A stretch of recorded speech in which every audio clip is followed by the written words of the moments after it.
Hi everybody, it's Monday the 18th, I think, of October 2015. We've got TVP UK Study Session FAQ 70, 71 and 72 this week.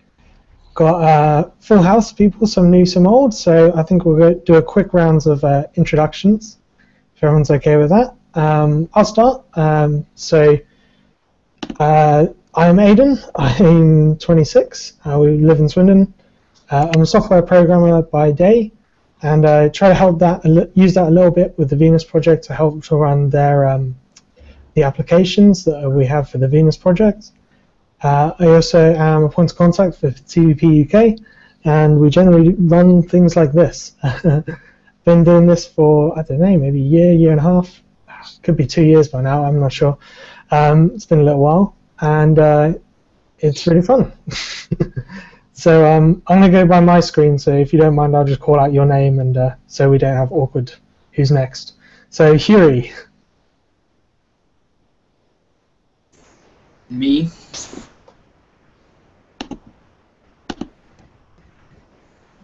Okay, I'll go. My name is Yuri, and I'm 22 years old, and I'm from Brazil, and I'm actually my POC, just a supporter, and I'm always around, so participating and trying to improve my communication skills, especially about the project, all these ideas, etc. And so that's why I'm here. I work in video production, but as an independent video producer and small stuff. So I hope to learn and do some promotional stuff for the project in terms of video stuff. Okay, well, I was texted that I'm next. So my name is Ludas, originally from Lithuania, moved here many years ago. Here meaning UK, I now live in UK. Stumbled on TVP 4 years ago, 2011, with a little film called Zeitgeist Addendum. From there, yeah, the two-part reaction of I hate the fucking world, what you're doing to the planet, I hate the people, fuck the people, everybody should just nuke itself. And then the second half, the big letters, the Venus Project shows up, and all of a sudden, hey man, people actually can get along, but it takes a lot of work. Cool, so let's investigate that.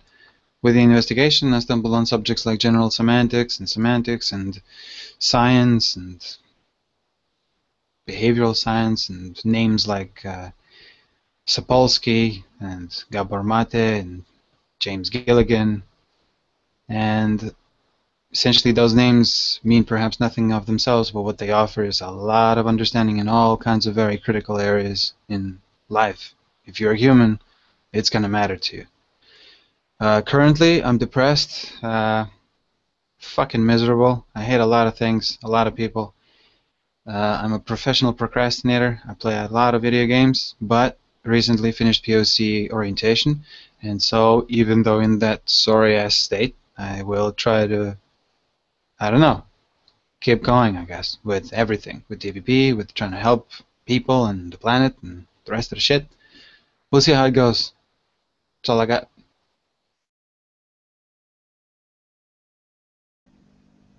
Thanks, Lewis. Glad to have you as a new POC. We'll put you to work. Manuel, you're next. I don't know if you saw my text. You're currently muted. So you'll have to unmute yourself, Manuel. Can you hear me now? Yes. Like the commercial. Can you hear me? All right. My name is Manuel. I'm a UX UI designer. Currently learning how to program, so that's kind of the thing. I live in right now I'm in Florida, but I'm from New York. And yeah, I stumbled upon like the Venus Project a couple months ago when I met this girl. She was like on a journey from Las Vegas, and I just was like, oh hey, how you doing? And so yeah, she just introduced me to this whole thing, and I just, did my own research on videos and all that stuff, and so yeah, I'm here.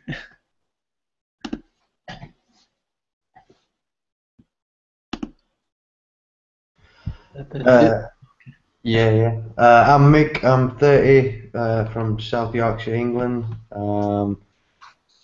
I've been here, I don't know, about a year and maybe a half. I don't know, a year. Recently became point of contact August, I think.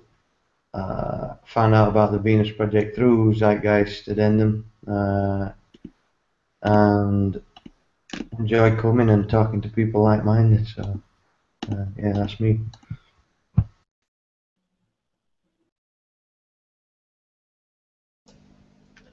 Nick, please. Yeah, hi, I'm Nick, and every time I listen to you guys do the introductions, I think, oh boy, I'm old, and oh, I wish I was young like you. I'm nearly 50.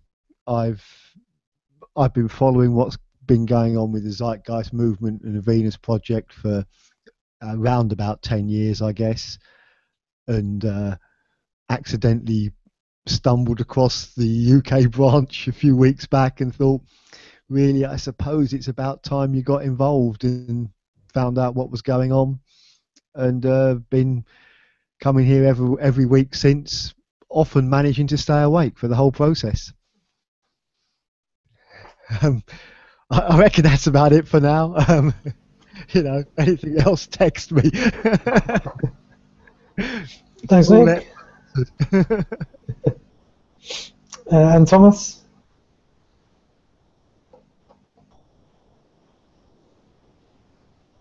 Again, you're currently... there you go.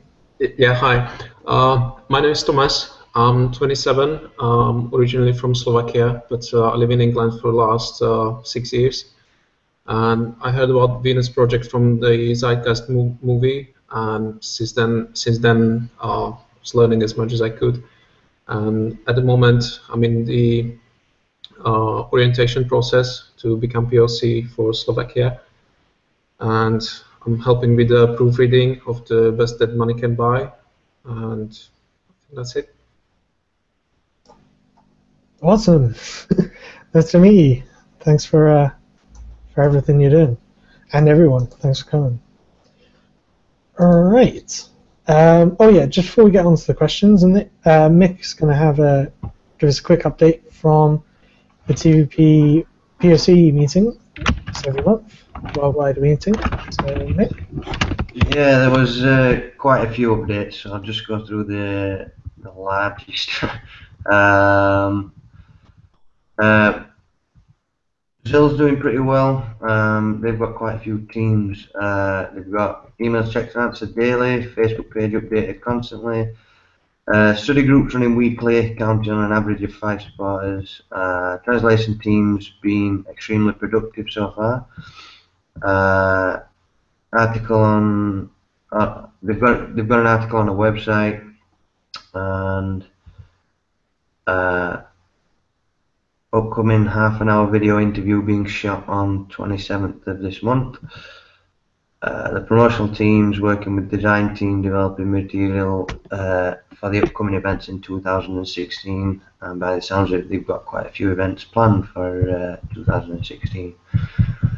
Israel are doing pretty well and doing some cool things. I think if I interpreted it correct, they've got some sort of apartment or building that the local volunteers are all moving to, and they're going to hold meetings and activities there for people to come and have a look.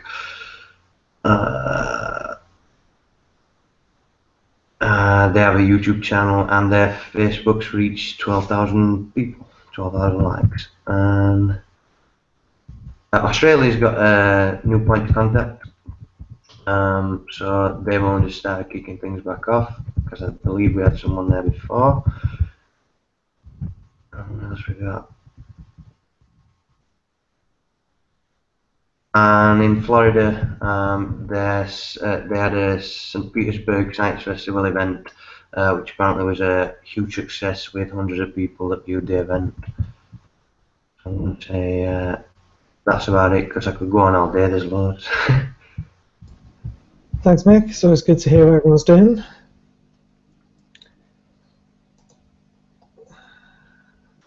Nice. So questions we're on today, 70, 71, and 72. 71, the question is, do we have enough energy to eliminate scarcity? So who wants to have a go at that? Maybe just read out their answer. Perhaps we should just, again, for the lack of confusion, just go from top down. So whoever first answered, just go ahead. Right. That's Manuel on the sheet, if everyone's looking at the same sheet. Oh, okay, yeah. All right, cool. All right, so it's 70, right? Yeah. So I said yes because I think the main issue that we're having right now is like the energy that we produce is being allocated to like the wrong places, like keeping cities lit up with promotional ads and stuff like that, and all that energy that we're burning to power all those like non-essential things are kind of taking a lot of the energy that we're able to produce today, I guess, you know. So yeah, I think we do. I just think we need to really think about what are the necessities to you know, to not have scarcity. I don't know. Yeah. Something like that. Yeah, that's a good answer. Okay. Thomas. Okay. I would say that we have more than enough energy available if we use untapped sources of energy, such as geothermal, tidal power, wind power, solar radiation, ocean currents, etc. And we can harness clean and renewable energy for thousands of years to come. So I think that there's no problem with limited energy or. So. Yeah, that's good. So up the supply using eco methods. Very good. I got, if society's use of energy was as efficient as proposed by the Venus Project, then yes, because we would use a lot less energy than we currently use. For example, like producing food locally, so it isn't travelling from different continents. Nice answer. I said yes, through efficient designer culture and the directing of science towards attaining sustainable energy. What you guys have said. Nick? Yeah, I said I believe so. Obviously, it would be an easier question to answer if all information was freely shared. You know, because yeah, how do we really know? You know, that Joe Blogs on the street right now, just we get the information we're told rather than the facts. But I reckon we've got loads. That's a good point from a numerical point of view. I'm not sure we can say yes in a scientific fact. I'll try to dig up an actual website. I asked this question about 5 months ago maybe, and one of my more informed, that's some foreign shit coming out of me, more informed associates was able to actually give me a link, which, to what accuracy I don't know, but there's actual live readings of so much coal-powered plants are giving you whatever megawatts, and this electrical hydro whatever the fuck gives you that much power. You are able to read it, just like the real live clock for the dead clock. You know what I mean? So that's just the same for UK energy, strictly for UK. I'll try to dig it out. Don't know where the hell to get it, but yeah, I'll try to find it. I'm up next, so I'll just read. Me, I've no idea, for similar reasons to what Nick mentioned. But if we take into consideration the practice of planned obsolescence, then the answer is an overwhelming yes.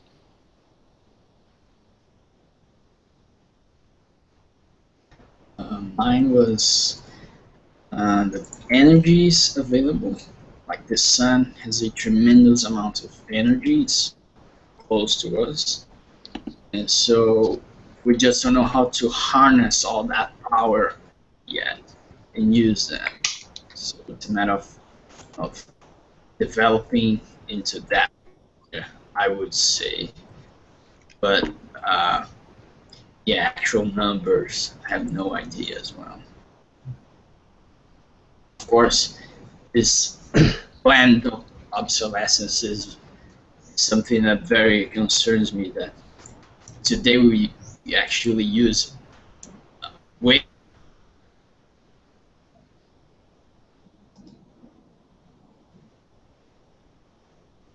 a lot to just you know, if we become more efficient, we probably have a lot of energy. Yeah, was it just me that Huey really cut out on then? No, No. I cut out a little bit. Yeah. Huey, maybe I'd suggest cutting your video camera feed, just to make sure that the voice keeps on going. Because I didn't really hear you what you said there at all, to be honest. Oh, just to give a different perspective, no, I heard what he said. Just he did cut out in the middle, maybe, of his delivery, but otherwise, no, I actually heard the information. Okay, sorry. Cool, so that's a wide range of answers. I think it's very good. We've covered pretty much everything, so it's interesting to see some of you kind of went on one side. For me, there's the two main factors. If you're talking economics, like today, talking supply and demand, you reduce demand through efficient design and you up supply through investment in technologies to harness that energy. So like a few of you kind of said one of them, not the other, and it's fair enough. You might have seen other people have already covered it, but I would say both of those in conjunction are very good. To just explain how we're going to create a lot more efficiency and use our energy a lot better.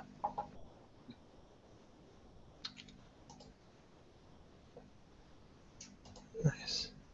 So, does anyone have any questions about that before we? Because what we do now, for anyone who doesn't know, we go onto the actual website and just read the real answer, and then we just kind of compare what we've said with that. Yeah, can you give me a link to that? Yep. Yeah, send me a link to that. Yeah, no problem.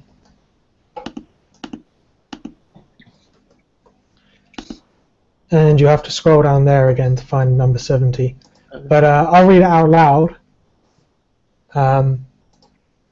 As we're recording this, we like to read it out loud so we can actually have a recording of these FAQs that we can use later on. So I'll just do that now, and then we can have any last discussions before we move on. So number 70, do we have enough energy to eliminate scarcity? Yes.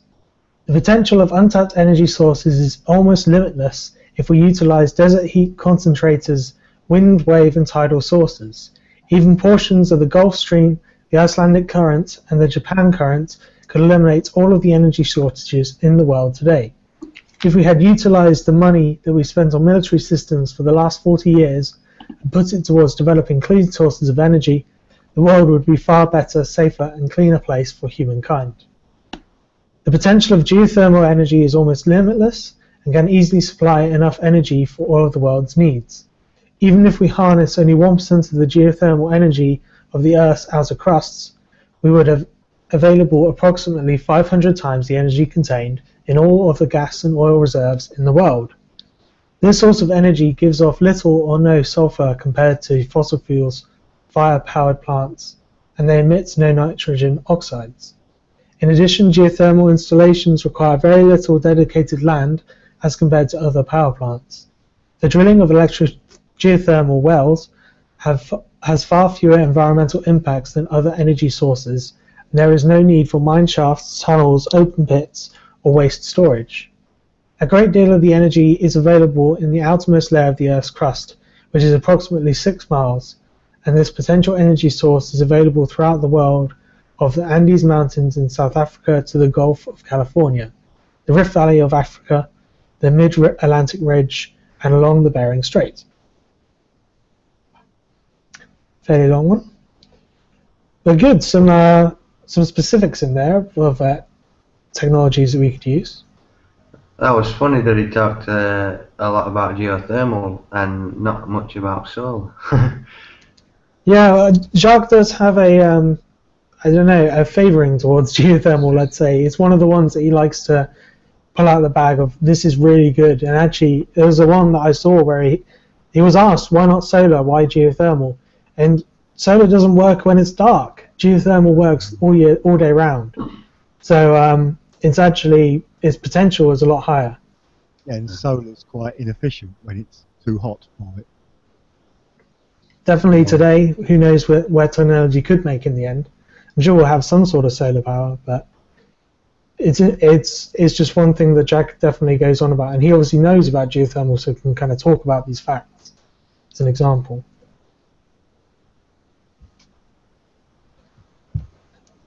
So any questions or, spanner in the work questions, anything to really kind of see that this is or like think of what someone might say to object to this, someone who you imagine is annoying and could ask you the worst question in the world, what would that be? There is something. Personally, I don't know. I just heard this actual question was asked in 2011 online seminar, and there was something along the lines of, there was a study which said geothermal causes earthquakes in some regions. Can you comment? Or something along those lines. I don't remember.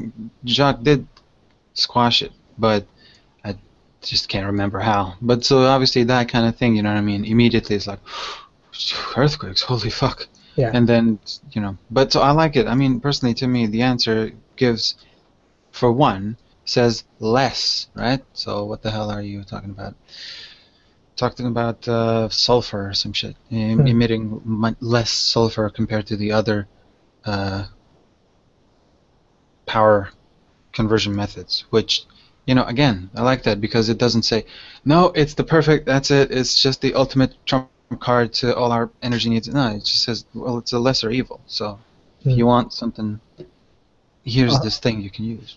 I think that one of the ongoing things is, as Jack always says, that any society is evolving, and when you look at the plans for energy use, in reality, as science evolves, as technology evolves, as we explore the wealth of alternative sources, we will learn along the way and adapt as we have to,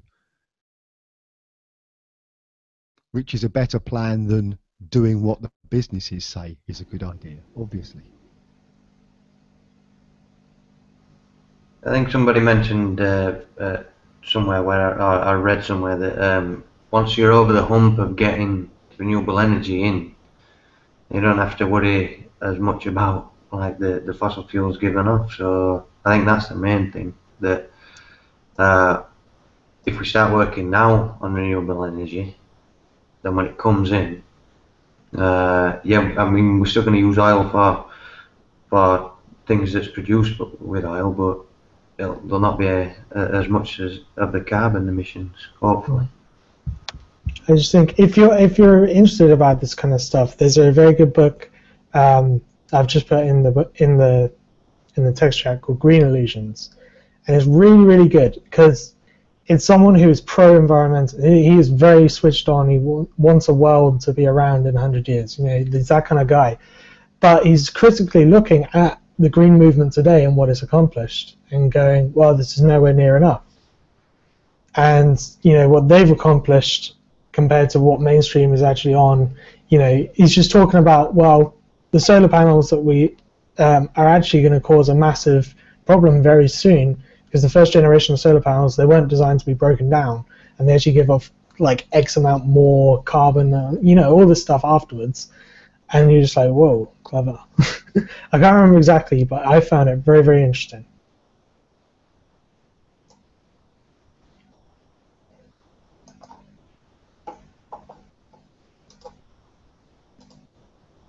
Thank you, Aiden. It's one of the books that oh, what was his name? The guy from Holland. Never mind. Hans Rosling?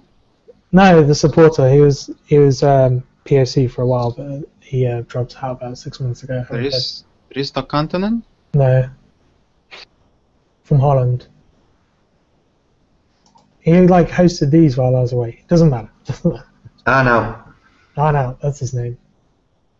He pushed that book on me. I was like, really? Yeah. Okay, sorry, rambling. So if we're okay, we'll move on to the next question. Cool, so question 71 is, in a system where everything is available without a price tag, would this eliminate incentive? Okay, I guess since I'm the first one, I said, yeah, but it wouldn't eliminate incentive. I guess if there's like a balance in the exchange in the goods, without the price tags, and yeah, I guess if we can like create a way where there's a proper exchange, like if a car does not have a price tag, or if there's public transportation, then there wouldn't be a car. Let's see. I guess for houses, there has to be some sort of duty or task for you to be doing.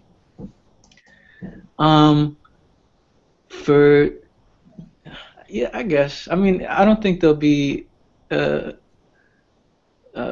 a way for you to eliminate incentive if you have like a clean environment for people to live and learn and do things like that.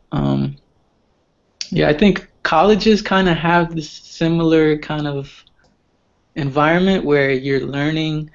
If you have room and board, that's kind of paid for, and food. And so I guess if we take that kind of structure into something like this, I don't think that'll eliminate incentive. It'll kind of like grow and give people new ideas on how to take their scenario and make it into a good incentive, I guess. So yeah, that's it. Let's do it now. I just want to maybe question a little bit on that. Okay, yeah. If you don't mind, just want to see how you're thinking, and then we can. Okay. So especially you're talking about balancing between the exchange of goods. Right. This is what are you talking about barter? Can you try and explain? Barter. That would be that, but then it would be the two individuals deciding what the value of that barter is. Like, if I'm gonna mow like your lawn and you're gonna give me a stick of gum, is that a good barter or not? There has to be like some sort of standard or. I've had this conversation a lot with a lot of the people around me, and the people seem to find it quite tricky to let go of the idea of the reward system. Right. Now, one thing I didn't say in my introduction, one of the things I fix computers. I actually worked for an internet company at some point, and then went out on my own to just repair people's computers. And when I was working for the internet company, I'd go out to companies and home users, and I would sort out their networks or sort out whatever their email problems or whatever it was. And when I was working for a big company, I went out for a huge hourly rate because I was really good at my job. When I went out self-employed, I lowered my hourly rate immediately because I didn't want to rip people off. And now, I tend to go out and fix someone's computer. When they say how much do you want for the work, I tend to put it on them and say, pay me what you want. because I don't go out there, even though it is my income and it is the thing that puts food on my plate. I'm going out there and fixing their computer because I enjoy doing that. You know, it's something I'm good at, and it's fun for me. If the person is a complete twit, I'm only going to ever fix their computer once, because I'm not going to go back there and do it again because they were rude, and I don't need their money, and I don't need to charge them more because they were rude. I just need to have them not in my life. And the reward of I mean, I think Huey answers this later on. You know, people do have stuff they enjoy doing. If you're doing something you enjoy doing, the reward is doing it. So there is no need to balance an exchange, because if you mow my lawn, it's because you're going to enjoy mowing my lawn. I don't need to give you a stick of gum. You're welcome to a stick of gum. You can have as much gum as you would like. Yeah. Okay. You know. I see where you're going. I see. You don't need to mow my lawn. I don't need to mow my lawn unless I want to. You know, just a lawn. You know. That's it. Sorry. Yeah, that's it. I mean, that's my insight on it, because, like I say, I have this conversation a lot, and it's just letting go of this reward system, which is a big idea that people seem to struggle to let go of. And you explained it very well. I think Ludus wanted to say something. Yeah, just for the entire now end of time, until end of time, just because that's the thing, Manuel, I just don't know how long you've been studying this stuff, or if you actually said it in the introduction, it just came into one ear and then straight out went on vacation, this information. So, without any offense and without any judgment. No, do your thing, do your thing. All right. No barter. Ever. Not at all. In the future, not during transition, not nothing. It's not. Barter does not exist in the Venus Project Transition, the Venus Project Bare Bones, the Venus Project I picked up a hammer and I'm actually going to start working on this. It's never. Just no barter. There's nothing. Instead, what you got is informed people who moved into a specific designated area to do a specific task. Everybody knows what the hell they're supposed to do. Everybody gets food. Everybody gets shelter. Everybody gets fed, water, everything, right? No barter. And what Nick just now reinforced is the idea of letting go of this. No, but where's my badge? That your badge is you can breathe. Your badge is you got clean water, and your badge is, yeah, you don't have to worry about the diseases that come up now, right, even though they should have been eliminated 100 years ago. Sort of like the polio thing, you know what I'm saying? So that's just one idea, just that barter is non-existent concept. But also, previously, before the recording, you asked very, very relevant and critical questions. One to ask when things like this is asked, oh, will incentive be killed? At what stage? You know what I mean? And when I say at what stage is after building the first city, after every single nation decides to go ahead with the resource-based economy concept. When is really the first question you ask, if it's a, you know what I mean, face-to-face interaction. right.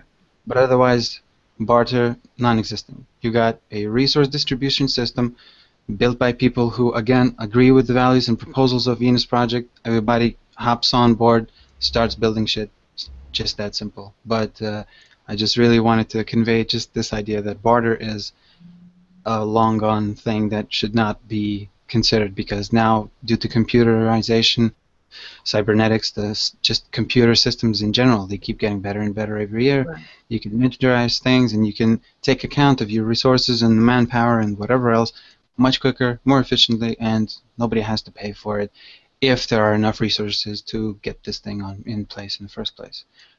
Very long ramble, sorry. Please correct me if I fucked up. That's what we are here to do. Okay. Because I loved your long ramble. I thought it was brilliant. Yeah. You may have noticed I do them as well, so you'll have to slap me about a bit. But I'd just like to add that you can have a badge if you really want one. You know, there is no badges. You know, you don't need one. But if you wanted a badge because you like the look of it, you could have one. No one would be offended. Oh, that gets on to a question. In the far, far, far away, when the RPE is really in, if people want to create their own money for their own little communities, will they be allowed to? Now, let's not go into it. Let's just think about it, because that's way off where we should be. Manuel, I hope you don't feel bombarded or anything. I just wanted to pick up on that. Hey, listen, I like the ideas. You know what I mean? As far as money,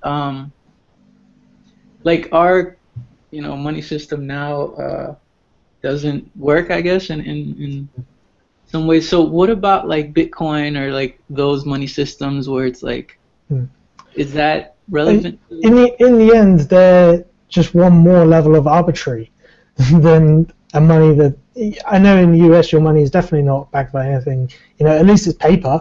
Like it's backed by paper, the price of paper, I guess, or whatever.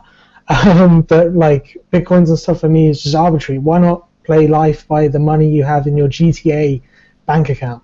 Like, so there would be I want to just explain quickly how we do this, because there's been a lot of there's not going to be any money, there's not going to be barter. How is through automation primarily, and through kind of efficient design. Lou just kind of mentioned it a little bit, but say if you try and think of maybe just in your head, as you're kind of digesting this, you think of, oh, how about that profession? They couldn't do that. Just then trying to think, well, maybe could a robot do that? Like, if you need someone to come and mow your lawn, and the resources are available, well, there's already lawn mowers that are like those go around and mow your lawn automatically.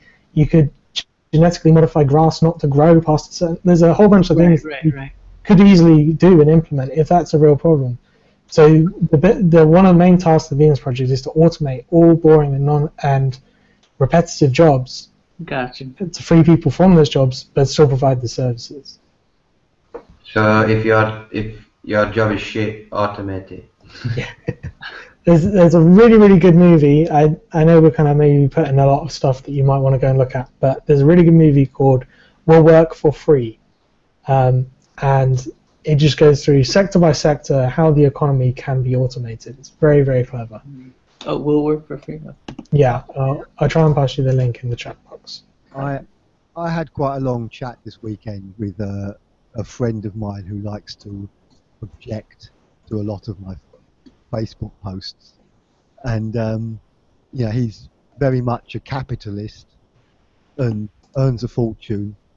So to be able to discuss things face to face, we went and had a meal and some alcohol, because it seemed like the way forward rather than typing crap on Facebook. And it was wonderful because we had a lot of areas we agreed in. But there was a thing he brought up that seems relevant to this. So I thought I'd throw it out there to you guys. He was down with so we've got no money, and the reward is doing the task. That's fine. The problem he foresaw was that you've got man A that is really into science, whatever, and he's developing something that is for the benefit of mankind. And he spends months, years, however long, whatever, just throwing his life into that, and he creates that thing. And I want to call this guy my friend. I think he was by the end of the day. He argued that whilst that man was doing that, the man that wanted to sit at home and drink beer all day and play computer games, and not contribute towards society, that's going to cause resentment. So we discussed that for at great length. I mean, I had an answer for him that seemed to make sense to him, but I just wondered what you guys thought of that. I think the people that just sit at home and drink beer a lot, like I used to, would eventually get tired of just sitting at home drinking a lot. And I think the reason people drink a lot is because they've got nothing to do, they've got nothing to engage with. If people have got access to travel, food and shelter wherever they go, then they're going to go and do something that they've wanted to do all their life, rather than just sit home and drink the beer. And once you go somewhere, say, I don't know, let's just say sky jumping's a thing in a resource-based, like the free falling's a thing in a resource-based economy. You'll meet other people that will talk to you about something that can trigger your mind to think, oh well, I want to go and do that next. I want to go and do that next. But yeah, that's what I'd say. Okay. This is the base question. This is the one that people do brought up and still bring up when they talk about communism more so. Because in communism, that was the big problem in terms of, oh, well, I fucking picked 10 radishes. My neighbor there, even though he could, he still doesn't pick 15, you know? So fuck him. I'm gonna do just less work in spite of the whole goddamn thing, you know? We all get paid the same. Because that's really what we're talking about, isn't it? The payoff is still the same. We all breathe fresh air. We all got access to goods and services for free. Why the hell am I going to bust my ass harder than the next guy? This is the bit. Harder. It's a judgment. It's a value judgment. Who the fuck determines harder? If I was born in an environment which enabled me to play piano like it's fucking nothing, I look at the goddamn keys, I know exactly how my melody is going to come out. Next to little Johnny over here, who fucking can't spill out a little cockadoodle nothing in 3 months. What's easier? How do you define easier? What about the guy whose father just happened to be a top surgeon? Then his little son grows up slicing people up like a goddamn machine, you know what I mean? Tremors to the minimum, all that.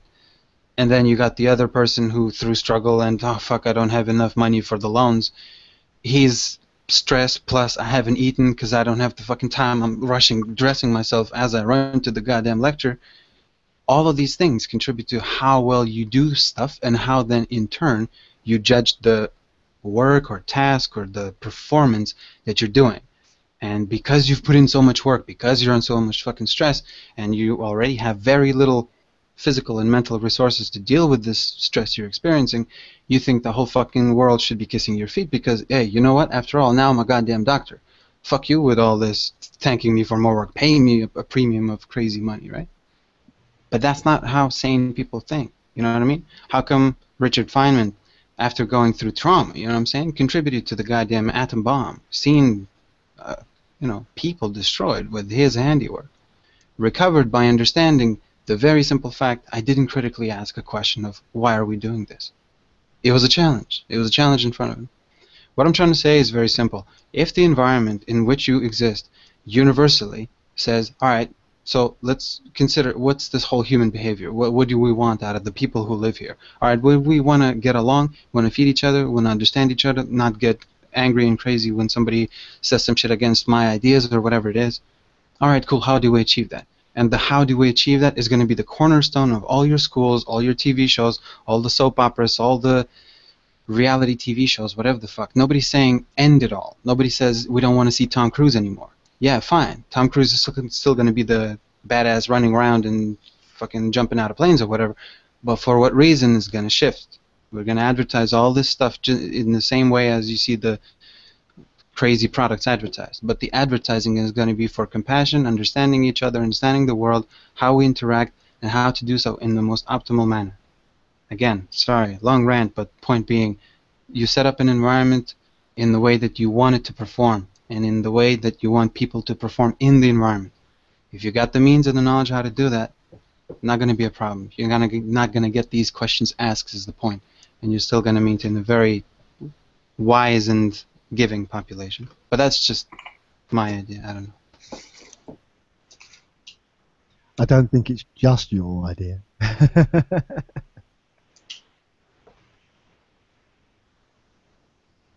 But yeah, sorry to throw that in there. I just thought because it seemed relevant, you know. No, yeah, that brought us kind of back onto motivation from a different angle. It's very good. The rest of this thing is all about motivation, so we're covering it. Huey, you had a star. Do you want to say something? I was just going to point something that I thought. Some people are kind of abused when they are a kid and they develop many addictions during their lives, and in this, if you think about it, as a kid you can actually, if you're abused, you are rich. You can go to everyone would be rich if you think about it. We all share the same resources, that huge amount of resources, and you can leave. You can go to another city. As a kid, you have all the means to survive. So especially if you are a very informed kid, so it's a very different. It's kind of scary to think about it, but so people, if they are hurt, I think they can just move. They have the chance to, and pursue what they really want to pursue. And the thing about the incentive also, we are very incentivized about the advertising, about uh, many things they are pushed towards us, and if you have the different goals, and the information is widely available, you're not so, yeah, everything changes anyway. I lost the line of thought. And yeah, it's very often in this question, the implied thing is that you get a 30-year-old guy and he's suddenly transported there, and it's either going to be a transition of people through early stages of resource-based economy, or by the time it gets to the point where someone can laze at home and do absolutely nothing, they'll have grown up in that society. So, not to say there definitely wouldn't be any, but if you deem that whatever you deem to be socially offensive, if it occurs, you inquire why, and try to change the reasons that occurred. Taking it back to really simple, if someone asks you, hey, what about the guy who wants to sit at home playing computer games, they've walked into a really good example that you can use, which is, okay, they stay at home playing video games, but we can design video games to help out society as a whole. I know Cancer Research UK has now 2 video games which help detect anomalies in DNA sequences, or stuff like that. Things you can use things like SimCity or even Minecraft to test out new city designs, how masses of people interact. So if they're going to fall down that line, you actually gone, yes, okay. Addiction, that's a very different topic, and a bit harder to answer. Like, if it's going to be like this, it's going to be hard, but people who are informed in that field will tackle the problem of addiction, and will try to get around that. Most of the time, as you guys have all said, it comes from the environment that you're in, pushing that, and hopefully the society of abundance that we'll create will allow people to be raised and live in a different society and gain different values, so they don't turn to these, what we think today of as abhorrent behaviors. Huey? Yeah, and if you take the games example, many thousands of games are developed to make money right now, and to make you play the game and make money, and they are very meaningless and repetitive and stuff, just to keep you playing stuff. So if you don't have to make money, you maybe not even develop the game. So the amount of games developed could reduce dramatically. And if you really, let's say there's a scarcity of games, and you really love playing games, you have to kind of develop your own game, or develop the existing games that are kind of slow in development. So you will learn programming, and so you kind of improve yourself, even if you don't have access to the games. Does that make sense? Definitely. I think a lot of our stuff, like maybe computer games, consoles, they'll come like semi-flat packed, so you have to, kind of like Meccano, you have to put it together yourself and figure out how it works. We'll see. Okay. Do we want to go back and read through the actual answers to the initial question? And then most of it will probably have gone over already. But if there's... so Thomas, I know you've been fairly quiet so far. Maybe you want to go through your answer and we can discuss that? Yeah, I can read it through. I don't think it would eliminate incentive. It is not money that we need, but the access to the necessities of life. And in today's monetary system, we work to make a living. But in the future, when everything is available without the price tag, we would have very different incentives than the ones we have today. And I would say it's difficult to imagine what would it be like. I speak for myself, but because we are very much preoccupied with jobs and making a living, and think too much within today's monetary framework. But for example, public libraries, it doesn't prevent people from reading books. It encourages people to read more. And I think it would be the same with other things and products and services. For example, if you have access to a high-quality camera, it may encourage you to make some videos or any kind of things. Or if you can travel wherever in the world without needs to pay for it, it may encourage you to visit different countries, different cultures, etc. Good answer. I guess that without access to free food, shelter. I guess that with access to free food, shelter, and travel, then working, and I'm not sure what would work in a resource-based economy, but I think it'd be like less than 20 hours per week if we automate as much as we can. And I think it'd be a joy knowing that you had so much free time when you got home from that, even if it was a crap job, not having to worry about bills of food, etc.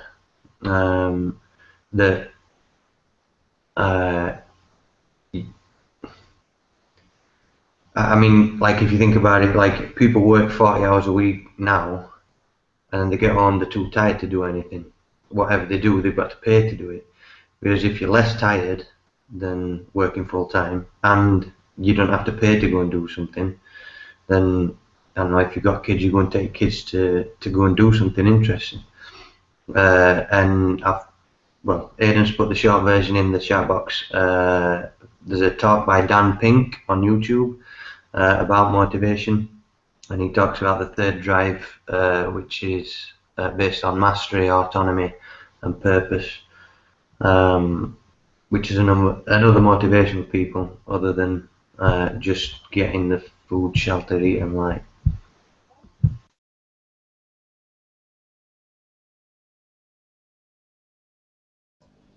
Yeah, so for me, exactly what Mick has just said.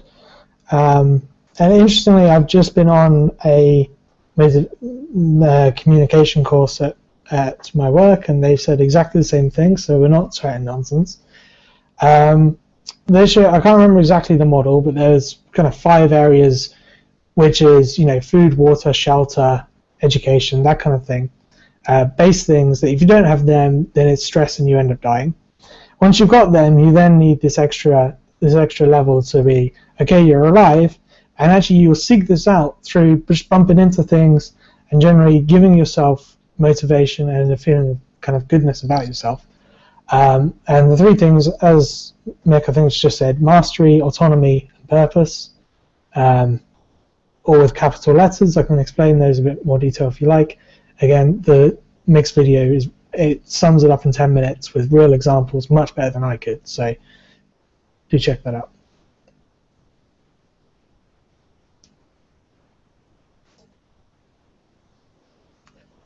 So Nick?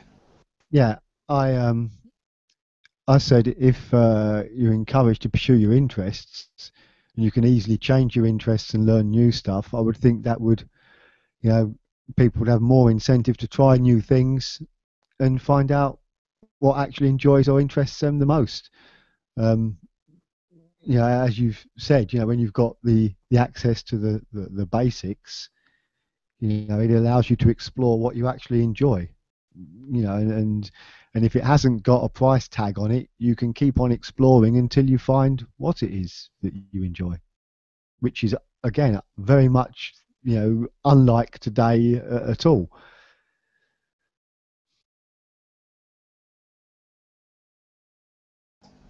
In terms of modern day economic speak, you get rid of the barriers of entry to any of these things. I might want to, you know, be a South Pole explorer, specialize in penguins or something, but it's impossible for me to actually try it at the moment. Yeah, So that's the thing, isn't it? And also the fact that, you know, if you did, you know, you were perhaps an expert in something and you spent several years developing something that was awesome for mankind, you know, then if you want to spend several years sitting on your arse thinking about what it is you might want to do next, or not do anything for a little while just to recuperate from those years of hard work, you know, then you should be able to. You know, it's, you know, it's not about judging the people, is it? It's about bringing the best out of each individual, you know, and allowing each individual to flourish. very much, and that judgment comes from today's idea of like fairness and justice, and these are things that we wouldn't encourage at all in a resource-based economy because they don't exist in the real world. What happens, and people are taught to deal with that. So you would think there would be a lot less of, oh, I worked 100 hours, you work 5. Okay, Ludus. Yeah, I mean, just so the picture is clear, I do have an answer, but it's angry as hell, and I did warn everybody who's on this hangout that I am such a guy at this current time. And also, by the way, the whole specialization for penguins, great example, and I'm not just fucking around. It's my brief exposure to the university environment taught me that that's precisely why some people, even in science circles, just choose a different route. So there's absolutely not at all different than asking your fellow human, oh, what did you choose to study? Oh, business studies. How come? Pays more. No, it infects the science circle too. My then biology professor very clearly answered, I wanted to be a zoologist. Well, how come you didn't become that? Oh, no money in it. Well, fucking great, isn't it? You know, could have saved whatever it is, Bambi, 3 times over. Nah, because no money in it. Fair enough, by the way. Don't let me twist the magic of his delivery. Fucking lectures were absolutely a pleasure to sit in, but nonetheless, choice was influenced and actually even determined by existence and prevalence of money. Anyway, on to my answer. The answer is, first of all, incentive for what? To do what? Polio no longer exists. Since you don't have to look for a cure for polio, do you feel your incentive is gone? You don't seem to battle starvation either. Is this why you closed yourself off, became fat, anti, or unsocial, and no longer seek to better yourself physically, mentally, or seek to understand the real world? Since you don't scrub your clothing in the river, does that kill your incentive to read, play, meet people? Where does that logic come from? Is the more interesting question, to me personally. Did your parents, teachers, grandparents, friends, perhaps, peddle this thinking? And can you trace back the influence for this thinking? And the real answer is the times and the environment will yield different incentives, different challenges to overcome, and different goals to pursue. And in the end, I just conclude that there is, just like Aiden proposed, no such thing as good or bad. Good or bad gets you killed. Good or bad puts you in prison. Good or bad dictates that when you get a boner, you're a fucking pervert rather than reacting with your background. So, no, not good or bad. It's all relative. And it's relevant to the person who's experiencing. Just like Nick, your example. I work 5 hours, you work 100. Yeah, my body can only take 5. And I would expect you, the hardworking 100-hour, to understand that. And if you don't understand it, we got a problem. Where did our communication break down? Again, sane society will not do shit like pointing fingers and, bling, bling, bling, shame. Like, what the fuck is that?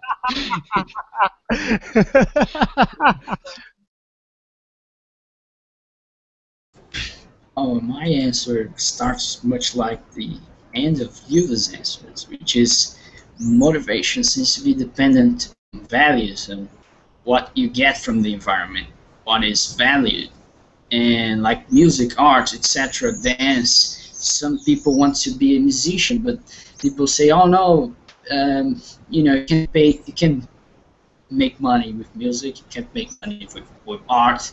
You have to pursue something that will secure your future or something." Many people say that, so they forget about music, forget about art, and they do whatever they want to do to survive. So the motivation is very dependent on the environment and what is valued. And in the monetary system, what's valued is the accumulation of wealth, and well, that's how it's. I also wrote that some of, if not all of, the greatest contributions to humankind made in history were made by people who did it because it mattered and they believed in what you do. The monetary system is actually a stone between you and your goals. It's like a very steep curve. It's not a straight line. I'm here, I want to do this, but I have to do that first, then to get some money. And if I'm still motivated, I do that because I have the resources now.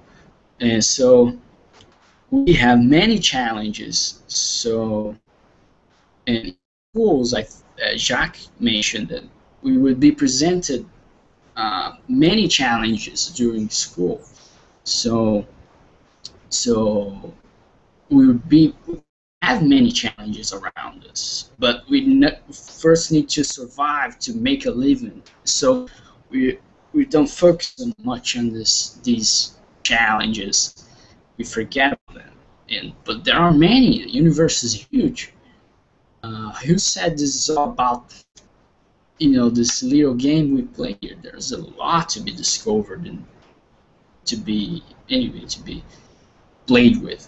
So I would say not look at how much time. Look at how much time I have for doing nothing, but instead say look at how much time I have to discover new things, to do new things I was never able to do.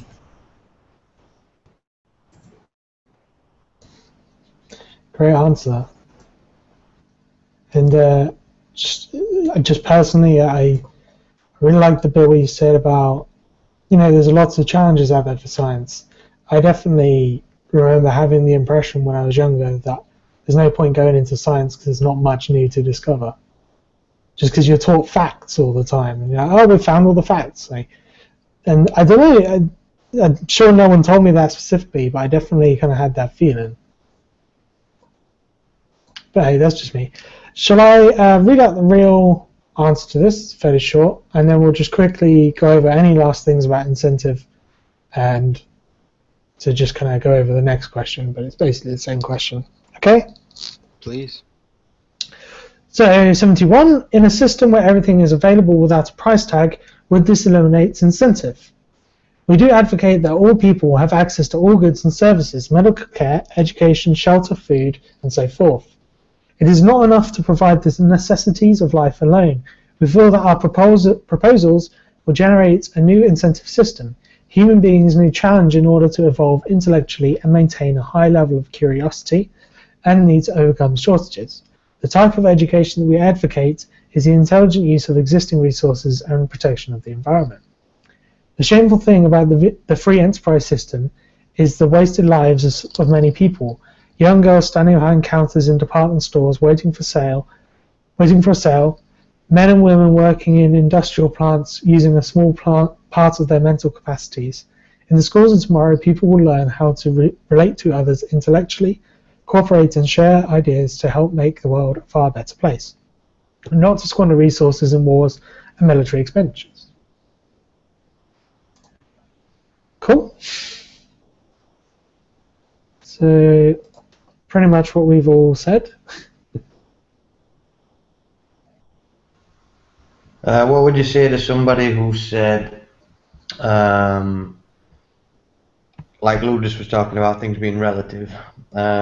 Say like the next generation of kids grow up and everything's free. They don't have to do anything.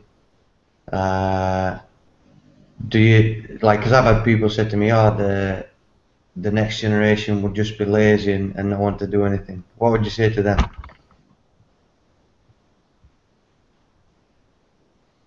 Well, basically, that we tackle it through education. Yeah, like I've got my own answer. It was just one of those like asshole questions. Like, I've got a good asshole question, I think. like the way I answered that was that it'll be a completely different environment, and when kids are growing up, they're curious. They're all curious. They always want to go and search for shit. It's until they get to school when they realise they've got suddenly got certificates they've got to earn that they kind of. I think that's when Dan Pink's talk comes quite handy.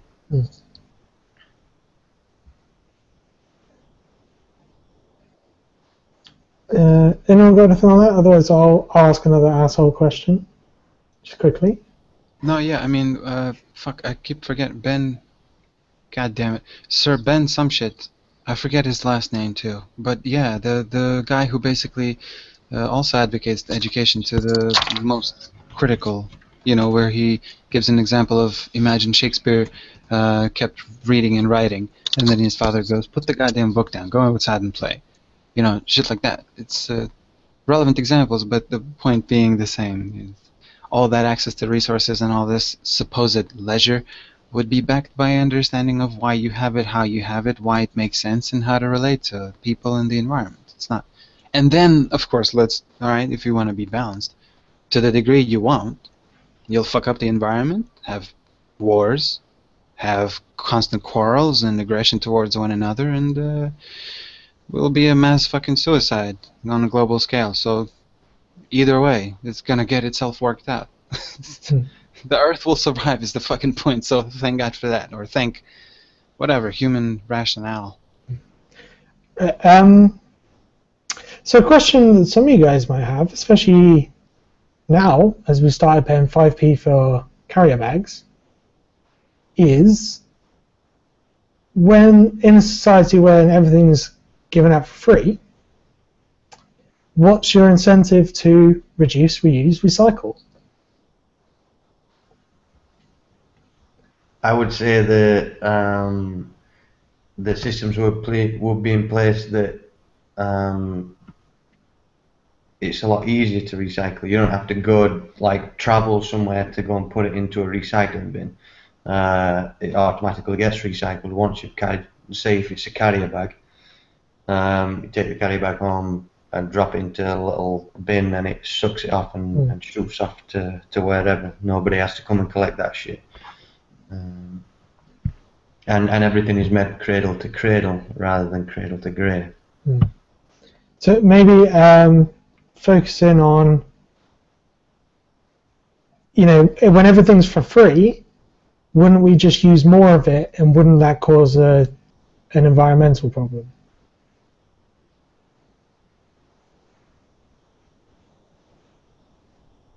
So I think, Nick, you got the asterisks? Well, I think the trick is in the design, isn't it? The incentive to recycle. I'm not sure you'd need much of an incentive to recycle. Because if things are designed to last, they're designed to be upgraded, then where is this need to recycle? You're not making a piece of crap that's not going to last you longer than a few minutes. And as Mick had said, if there was things that were going to wear out, you couldn't use them forever, then obviously there would be the centre you could take them to where they would be upgraded or reused, and it would be as easy getting that as it would be getting food, water and everything else. The trick is in the design, isn't it? It's not actually the transition from what we have now to an RBE is perhaps, you know, it's difficult to know what route, how we exactly get there with the least trauma to mankind. But actually, once we're there, you know, it's a piece of piss, isn't it? It's not that difficult. And you know, the you know, as you know, Luidus has said, if you know, if you're not there, you know, we just blow each other up and whatever, fuck with each other's shit, and that's it. Wipe each other out.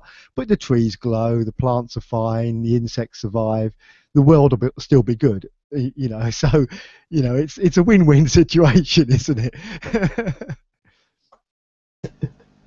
Yep. Huey, you next. Yeah, I would go with exactly the same line of thought, which is about the design. Things today are they're designed not to be recycled. I mean, you buy a piece of plastic in the store, and what do you do with it? You can't do anything with it. You learn to throw it away, into a trash can. That's what you learn from since you're baby. So it's learned. I think this question would not make sense in that society. People would not understand what you mean by that. They would go, it's normal. You don't use something anymore. You just return so it can be reused in another way. I think that would be very, by design, as Nick said, the environment is so designed, and we learn from the beginning that it's a cycle. It's not a linear process. We have to put it back so we can reuse. And today, I would also like to propose something that I always think about this. It seems to me that it's not so obvious. Today we have, when people design, companies design products, they design also a factory to assemble the product. So they design the factory to assemble, but they never, since the beginning, they never designed a factory to disassemble the product. So it's by default linear. It's by design linear. They never think about how we bring it back to the component level, to the raw materials, and reuse it. How we bring it back to a state where we can break things apart and reuse pieces of it. Especially, if we go with the modular designs, it's much easier to reuse things and to design factories to disassemble, to take it to the component level. I hope that makes sense. It does make sense. Part of it is right, part of it isn't. In terms of disassembly, fair enough, sure. Perhaps Ferrari or Ford or anybody else who designs Hoovers or lampshades or whatever it is, maybe they don't. But that's kind of what recycling centers actually are. They will pick apart, they will identify, and it's really, I don't know, in today's thinking, maybe you could call it an impressive system, where it still will sort through plastic, metal, whatever else, and it'll sort the systems, and it'll then crush it or melt it or do whatever to it to kind of what you described as disassembly. Now, from what I can understand personally, what's the incentive to recycle? I think what's the education level for understanding why you recycle? Because I really personally see today as a transition. Let's pick just one subject in isolation, then recycling. You know, in today's system, we got a shit design and we got shit information distribution. Why is it shit? Because it's not in your face. I don't buy a product and see a fucking huge bright graffiti, whatever is the most popular at the time, picture of do A, B, C, D. You know, you use it, wipe your ass, then you throw it whatever somewhere, and this is why it makes sense to throw it somewhere. You don't do that now. It's fucking bothersome. What do you mean to tell me? I'm finished with the fucking carton of milk and I have to still clean the goddamn thing? Wait, what? You mean to tell me the fucking bottle cap can't be recycled? What? So I gotta clean the shit and remember to unscrew the... But fuck this, and you just drop it in the, general waste. It's not good. doesn't fucking help the whatever else, the dolphins that are choking on the shit because the landfills are already full and overcrowded, or whatever you want to call it, overfilled. Point being that today is exactly that transitional system. So you can see that the information distribution doesn't fucking work because you have to, if you are the one sensible person who does recycle and understands why it makes sense to recycle, then you're battling with your fucking 5 or 3 other roommates who are saying, no, fuck this, is too much effort. And then the many other problems occur. So we're dealing with information distribution, lack of education, extreme lack of education, and then quite the apparent effect on the environment. That's really all I'm saying. So if the transition would occur faster into something more sane, something like maybe what I described, something what maybe Jacques describes, something what you folks all touched upon here, you wouldn't have this. But again, concentrated in actual mass effort needs to be taken into such a movement. Otherwise, it's just a bunch of work, a bunch of weight on the ordinary, already stressed, already working citizens like you, like all of you here. I mean, there is 1 or 30 subjects which you will have to battle with the people you interact with. Because, like Nick, you said your story about the motivation, incentive. That was just one. During this week, there could be many, many other things where because of all the reading, all the brunt work you put into this, why the behavior you advocate makes sense.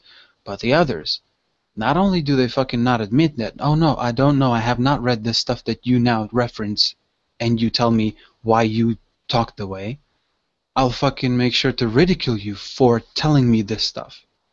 So there's not even a fucking humility anywhere involved. They will throw fucking intellectual stones at you, So, but that's our reality now. It's painful to be, I don't know, studying. It's painful to be understanding. It's painful to be patient. It's painful to not, lead a life which is advocated by the status quo or such. So education, yeah, just fucking threw too many words.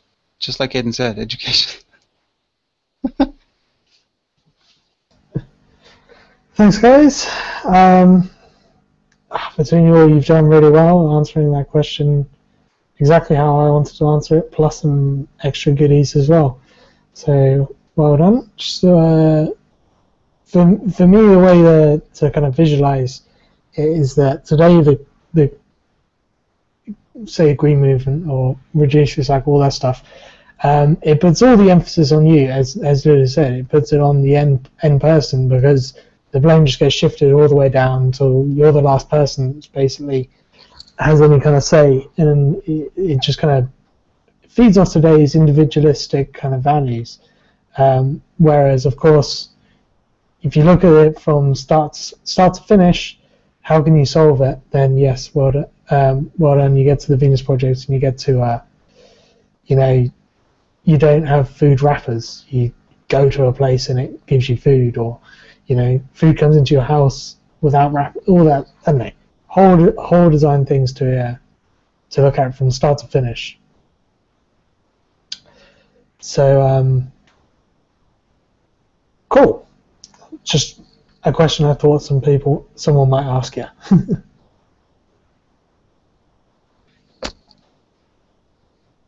All right, thanks, Lewis. Well, yeah, we haven't technically gone on to 72, but it's the same question. So I think, as we're already quarter of an hour over time, I think that's probably a good place to finish it. Can I just read the answer to 72?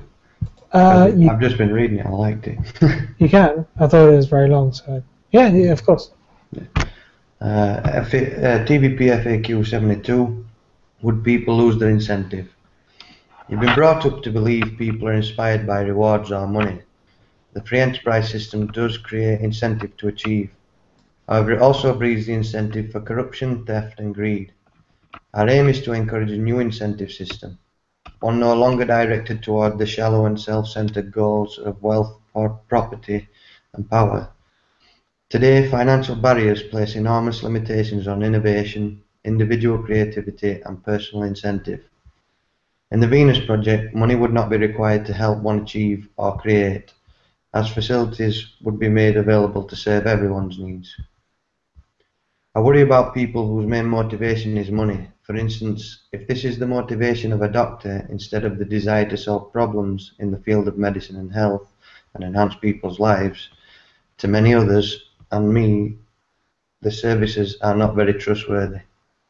It is a tremendous myth perpetrated on people in a monetary system that people are mostly motivated by money to achieve and produce. I could give you endless examples of people who fought, studied, created, and excelled without the allure of money as a reward. There are much more meaningful rewards than that. It depends on the value system that one is given and the culture that one is raised in that reinforces what is meant by a reward. In essence, all of the people we have admired in the past, Michelangelo, Da Vinci, Bell, the Wright brothers, Darwin, and many others, worked because they were interested in problem solving, not financial gain. This, in some cases, was a byproduct. Usually money-oriented people become businessmen or stockbrokers. They are rarely creative. I have always felt threatened by people whose sole motivation is financial gain. On islands in the South Pacific, people had more than enough resources. Although banana, coconuts, fish and breadfruit were abundant, the natives worked continuously, building navigation equipment, canoes, huts and weaved cloth. Although no money was used, their incentive improved their standard of living. In the early days in America, a man and wife could build a log cabin in several months. Today it takes 30 years or so to pay off a house with the additional funds to bankers and others that actually have nothing to do with the building of the house. If you examine your statements carefully of people who have access to all the necessities of life, you will find that many wealthy people do not eat 25 meals a day, even though they have access to it, and they do not stuff their environment with hundreds of musical instruments and accumulate hundreds of cars. It is not the availability of resources that is disturbing to people, it is the lack of resources that is responsible for most crimes, embezzlement, deception of all kinds, etc. Consider this when few nations control most of the world's resources and exploit other nations with their positions of differential advantage.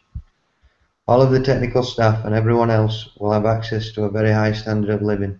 The incentive, which will propel people, is the end of war, territorial disputes, economic hardship, debt, and the basis for most crimes, as they will all be eliminated.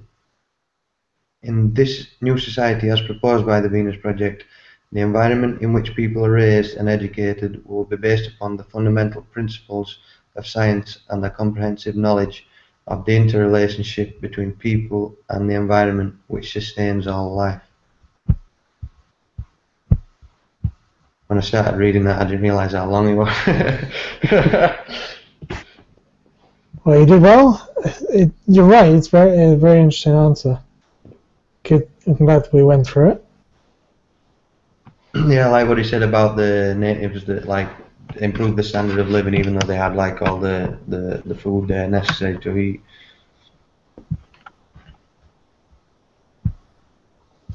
And I think really it touched upon the example that I was trying to give with the whole feedback, which is fair enough. I mean, he does reference people don't collect hundreds of cars, even though actually some of them fucking do, right?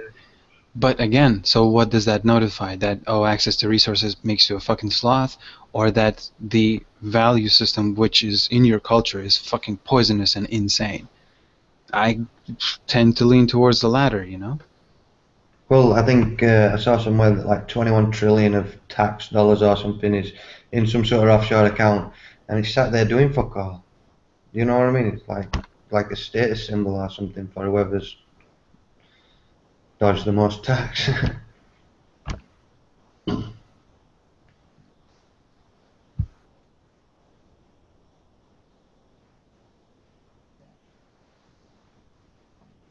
I mean, it's a shame that we kind of have to finish up, because really I wanted just to ask a kind of the summary question of how do we know that any of this is true? How do we know that what we're learning is actually relevant and accurate and represents reality? How are we not all fucking deluded and crazy people? Would that be that they've done tests and studies to show about motivation, or are you talking about the whole of the subjects in the Venus Project? No. well done. The answer is yes. And also, yeah, it was to do with motivation. But it's just, yeah, it goes to show. Things materialize not out of thin air, but by hard fucking work from people who usually don't do this kind of study that you've just now referenced for money. They do it to understand what the hell is going on.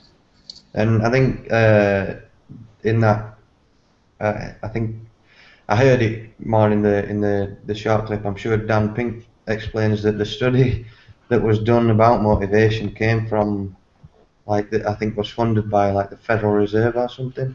Yeah. Um, Federal Reserve, MIT, and the Chicago School of Economics. yeah. Big And- economic institutions today.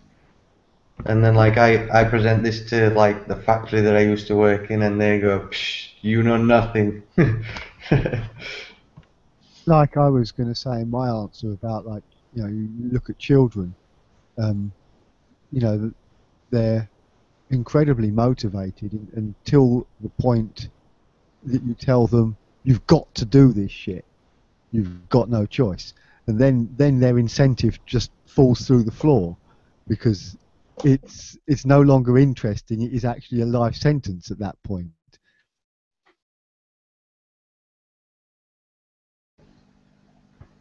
Yep. Yeah, go on in. I wasn't going to say that. They're the oh, I forgot what I was going to say now. No, it's gone. Yeah, when somebody, you were saying when you tell a child it's got to do something, it becomes a chore. And I think like when I've talked to like the people in like creative arts and stuff, they've said if they did the things they enjoyed, the artwork they enjoyed for money, then they'd probably no longer do it anymore because it'd become a chore, something they had to, not something they wanted to do.